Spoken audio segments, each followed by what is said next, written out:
Hi hello नमस्कार सर्वांना. श्री स्वामी समर्थ. वर्षा lifestyle या चॅनेलमध्ये तुमचं खूप खूप स्वागत आहे. आज आपण हे पहा इडली रेसिपी पाहणार आहोत. तर आपली इडली एकदम मऊसूद, जाळीदार आणि पांढरी शुभ्र कापसासारखी झालेली आहे पहा. तर हे पहा, इडलीचं पीठ आपल्या थंडीच्या दिवसामध्ये फर्मेंट होत नाही, त्यासाठी मी काही इथं तुम्हाला माझी वेगळी पद्धत दाखवलेली आहे. तर तुम्ही ही रेसिपी पूर्ण स्किप न करता हा व्हिडिओ पूर्ण पहा. आणि हा जर व्हिडिओ तुम्हाला आवडत असेल तर तुम्ही एक लाईक करायला अजिबात विसरू नका. चॅनलवर जर तुम्ही नवीन असाल तर सबस्क्राईब करायला पण विसरू नका. चला तर मग रेसिपीला सुरुवात करूया. इथे पहा, मी एक पातेलं घेतलेलं आहे. त्यामध्ये मी रेशनचे तांदूळ घेतलेले आहेत. आपल्याला इथं रेशनचेच तांदूळ वापरायचे आहेत. तर मी या मीडियम साईजच्या वाटीने 5 वाटी तांदूळ घेणार आहे. इथं मी मोठ्या प्रमाणात करणार आहे इडली. तर मी इथं 5 वाटीचं प्रमाण दाखवलेलं आहे. हे पहा, आता आपल्या 3 वाट्या झालेल्या आहेत. इथं 4थी वाटी घेत आहे मी. आता ही शेवटची आपली 5वी वाटी आहे. हे पहा, मी 5 वाट्या तांदूळ घेतलेले आहेत आपले रेशनचे. हे स्वच्छ मी आधी निवडून घेतलेले आहेत. तर त्यामध्ये मी पाणी वतून हे तांदूळ 2 ते 3 पाण्याने छान असे स्वच्छ धुवून घेणार आहे. आपल्या तांदळामधलं पाणी स्वच्छ निघेपर्यंत आपण हे तांदूळ स्वच्छ धुवून घ्यायचे आहेत. आता त्याच पद्धतीने मी ज्या वाटीने आपण तांदूळ मोजलेले आहेत त्याच वाटीने आपल्याला इथं उडदाची डाळ मोजायची आहे. इथं पहा, मी 5 वाटी तांदळासाठी 1.5 वाटी इतकी उडदाची डाळ घेतलेली आहे. तर हे पहा, डाळ सुद्धा मी इथं निवडून घेतलेली आहे. आता इथं मी 1 चमचाभर मेथीचे दाणे वापरलेले आहेत. इथं पहा, मी त्यामध्ये सुद्धा भरपूर असं पाणी वतून ते पण स्वच्छ पाणी निघोस्तोपर्यंत आपण डाळ सुद्धा छान धुवून घ्यायची आहे. आता त्यामध्ये भरपूर असं पाणी वतून आपल्याला हे झाकण ठेवून 1.5 ते 2 तासासाठी उन्हामध्ये ठेवायचं आहे. थंडीच्या दिवसामध्ये हे जर आपण उन्हामध्ये जर ठेवल्या डाळी आणि तांदूळ तर आपलं पीठ छान फर्मेंट व्हायला मदत होते. तर हे तुम्ही 1 ते 1.5 तासासाठी हे पीठ हे डाळ आणि तांदूळ उन्हामध्ये नक्की ठेवा. तर हे पहा, आता आपले 6 ते 7 तास तांदूळ भिजून झालेले आहेत, डाळ आणि तांदूळ. तर त्यासाठी मी इथं उडपी हॉटेलमध्ये जे वापरतात ना सिक्रेट, ते आहे. हे पहा, मी यामध्ये 1 वाटी पोहे घेतलेले आहे. ज्या वाटीने आपण तांदूळ आणि डाळ मोजलेली आहे त्याच वाटीने मी इथं पोहे मोजलेले आहेत. आपले हे कांदा पोहे खायचे रेग्युलर पोहे आहेत. हे पहा, पोहे सुद्धा मी स्वच्छ धुवून भिजवून घेतलेले आहेत. आता हे आपण डाळ, तांदूळ आणि पोहे हे छान असं मिक्सरला फिरवून घ्यायचं आहे. हे पहा, आता आपल्याला डाळमधलं पाणी अजिबात वतून द्यायचं नाही बाहेर. तर हे पाणी आपल्याला इथं वापरायचं आहे. याने आपल्या पीठ आंबण्यासाठी मदत होते. तर हे पाणी अजिबात फेकून द्यायचं नाही. हे पाणी मी ग्लासमध्ये काढून साईडला ठेवून देते. आता इथं पहा, मी मिक्सरचं भांडं घेऊन त्यामध्ये डाळ आपली वाटून घेणार आहे अगोदर.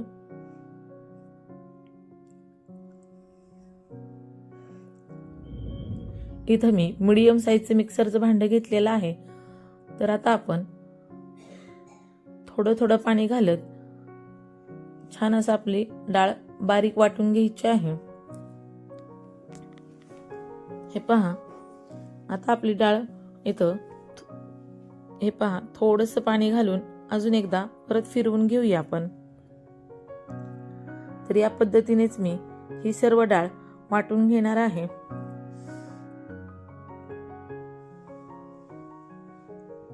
आता इथे पहा, मी ही डाळ मोठं भांडं घेतलेलं आहे. आपलं पीठ छान असं फुलतं. या पद्धतीने तुम्ही ही जर इडली केली तर एकदम मऊ लुसलुशीत आणि कापसासारखी जाळीदार आपली इडली होते. आणि थंडीच्या दिवसामध्ये सुद्धा आपलं छान पीठ फर्मेंट होतं. हे पहा, इथं मी मोठं भांडं घेतलेलं आहे. त्यामध्ये आपली डाळ वाटलेली काढून घेतलेली आहे. हे पहा, डाळ आपली एकदम मस्त अशी बारीक अशी वाटून घेतलेली आहे. या पद्धतीनेच मी दुसरी बॅच सुद्धा वाटून घेणार आहे. पहा, आता आपण अगोदर पोहे वाटून घ्यायचे आहेत. पहा, पोहे आणि त्यामध्ये तांदूळ असं मिक्स करून, तांदळामधलं सुद्धा पाणी आपल्याला फेकून द्यायचं नाही. तर हेच त्यांचं उडपी हॉटेलमध्ये हेच सिक्रेट असतं. तर ह्या पाण्यामध्येच ते वाटण केल्यामुळं पटकन असं आपलं पीठ फर्मेंट होतं. पहा, आता आपण इथं तांदूळ सुद्धा वाटून घेतलेले आहेत. आता आपण डाळ आणि तांदूळ या दोन्ही मधलं पाणी शिल्लक राहिलं होतं थोडंसं, ते मी परत असं आपलं पीठ घट्ट असं वाटत आहे. त्यामुळे मी थोडं थोडं करून ह्यात टाकून घेते. पहा, हे पहा, आपलं पीठ खूप पातळ नाही आणि खूप असं घट्टही नाही. तर या पद्धतीचं आपल्याला पीठ हवं आहे. आता आपण हे पीठ छान असं एका डायरेक्शनमध्ये, त्यामध्ये हवा भरवीपर्यंत छान असं पीठ आपलं फिरवून घ्यायचं आहे.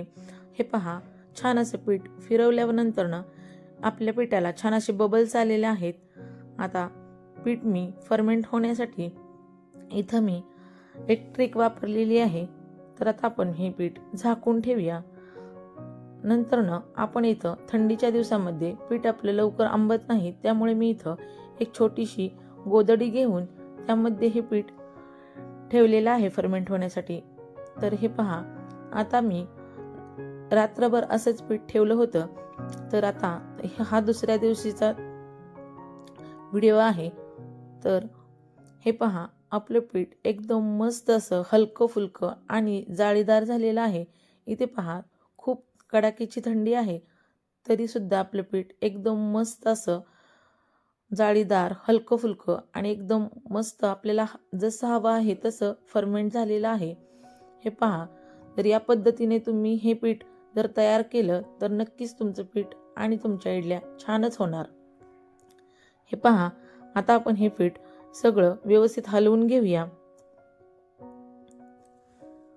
पहा, तुम्हाला दिसतच असेल एकदम मस्त हलकं फुलकं आपलं पीठ तयार झालेलं आहे. हे सर्व पीठ आता मी हलवून घेते आणि त्यामध्ये आता आपल्याला मीठ टाकून आपल्या इडल्या करायला घ्यायच्या आहेत. तर हे पहा,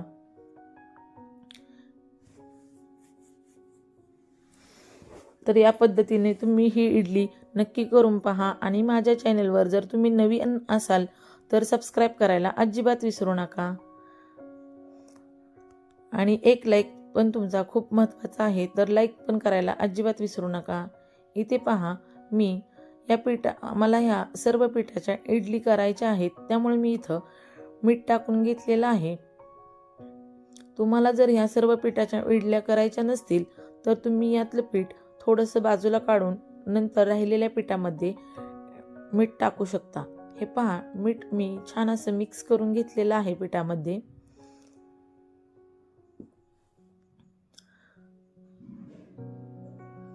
हे पहा, सगळं आपलं मीठ छान असं मिक्स करून घेतलेलं आहे. तर आता आपण इथं इडलीच्या प्लेट्स घ्यायच्या आहेत. तर त्याला छान असं तेल लावून घ्यायचं आहे. आता पहा, मी सगळ्या इडलीच्या प्लेट्सला तेल लावून घेते.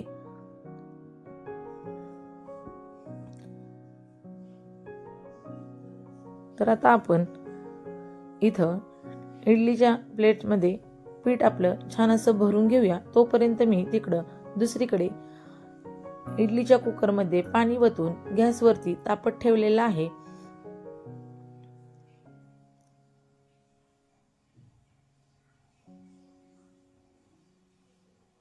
या पद्धतीनेच आपण ह्या सर्व प्लेट्स भरून घ्यायच्या आहेत. तर आता